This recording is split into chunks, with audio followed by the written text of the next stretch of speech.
ഇതൊരു വെറും സന്ദേശമല്ല, ഇതൊരു ദൈവീക സന്ദർശനമാണ്. എന്റെ പ്രിയ കുഞ്ഞേ, ഇത് കണ്ടു മടുത്ത് തള്ളിക്കളയരുത്. നീ വല്ലാതെ തളർന്നിരിക്കുന്നുവെന്നും പണ്ട് കരുത്തുണ്ടായിരുന്ന ഇടങ്ങളിൽ പോലും നീ ഇന്ന് തകർച്ച അനുഭവിക്കുന്നുവെന്നും നിന്റെ ദൈവമായ കർത്താവ് ഞാൻ കാണുന്നുണ്ട്.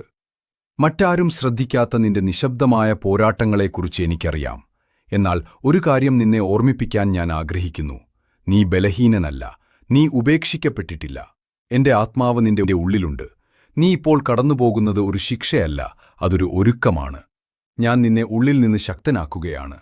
അത് നിന്റെ മേൽ സമ്മർദ്ദം ചെലുത്തിയല്ല, മറിച്ച് എന്റെ കരുത്തു നൽകിയാണ്.